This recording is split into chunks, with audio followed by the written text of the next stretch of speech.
Once again, Bihar Chief Minister has reiterated his "Piyoge to maroge" remark. Remember, this came in context of the Hooch tragedy that, according to most reports, has killed over 70 people. First, it was in the assembly that Nitish Kumar had said that those who drink spurious liquor should be prepared to be killed by it, and that it is their fault, which is why they deserve neither compensation nor any compassion when it comes to the state government and the authorities. And today he has repeated his remark. Let's listen in.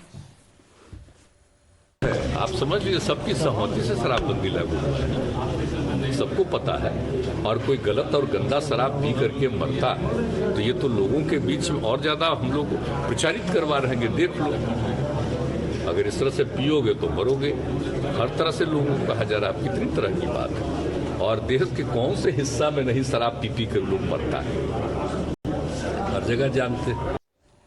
Once again, victim shaming continues. Despite several testimonies coming in from the families of those who died, the families that have been left distraught forever, saying that it is the policemen that are involved, the authority, the state machinery that was involved in selling alcohol to the victims in several of those instances. No onus being taken by the chief minister, the man who's been elected to power, put in a position by the people of his state to take care of them.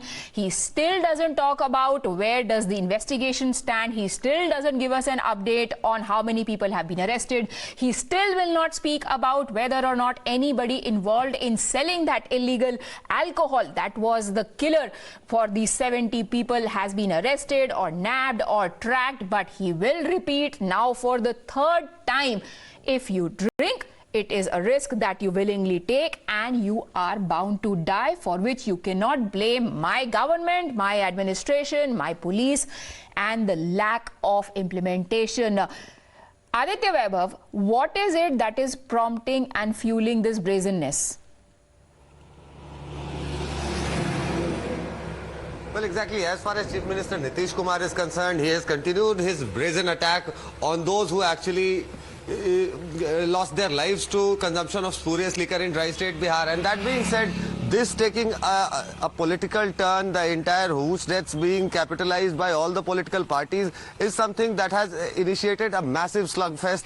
And this is the reason why the you can say statements and counter statements are not ceasing to come. Interesting to note here is the fact that the Chief Minister has been highlighting, and his party and his alliance entirely, Mahagathbandhan in the whole, has been highlighting the fact that why did not the NHRC go to other states. But that being said, the BJP in its rebuttal has said the NHRC team has been visiting several other places, including that of the Uttar Pradesh, and have conducted several ground inquiries there.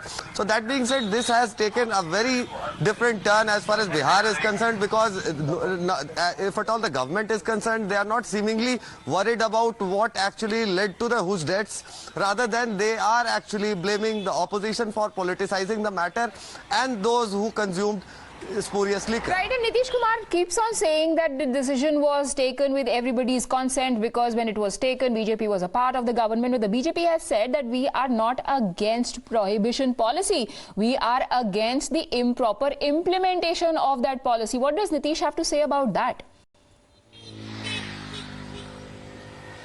Well, exactly. As far as Chief Minister Nitish Kumar is concerned, he has been quite tight-lipped as far as that particular statement is concerned. But interesting to note here is the fact that in Saran, the district police raided one residential premises, and that incidentally belonged to JDU's State Council member Kameshwar Singh.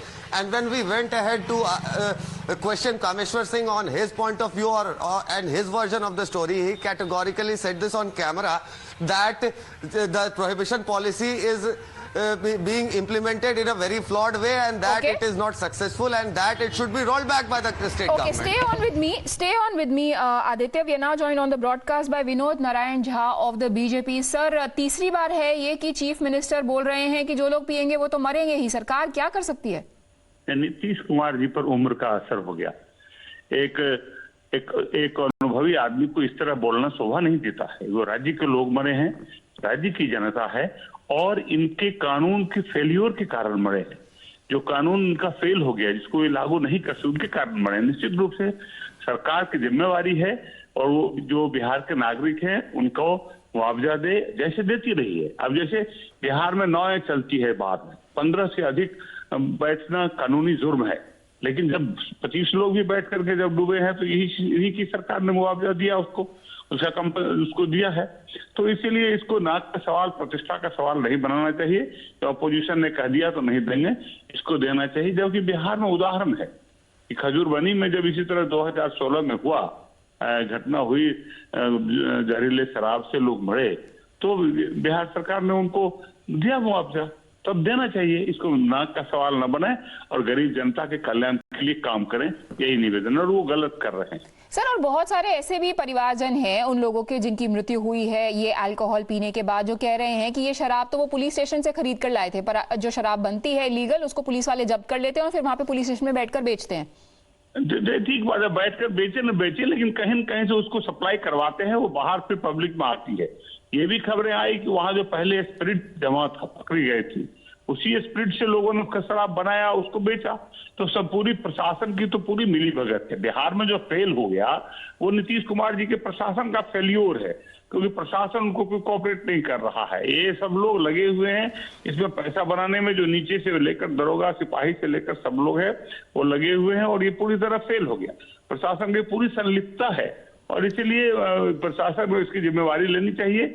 और इन्होंने implement, जबकि BJP शराबबंदी के पक्ष में थी और आज भी है, लेकिन जिस तरह इन्होंने इम्प्लीमेंट किया है और कर रहे हैं, ये बहुत चिंताजनक है और राज्य की जनता पर इसका बहुत प्रतिकूल असर पड़ रहा है। मिस्टर नारायण झा, अगर आप हमारे साथ 30 सेकंड बने रहे तो पहले मैं एक बार अपने व्यूअर्स को फिर से सुनाना चाहूंगी, जो कि थोड़े ही दिन पहले नीतीश कुमार ने पहली बार जब असेंबली के फ्लोर पे बोला था कि जो लोग शराब पिएंगे वो तो मरेंगे ही। उसके बाद मैं आपके पास आती हूँ एक सवाल के साथ।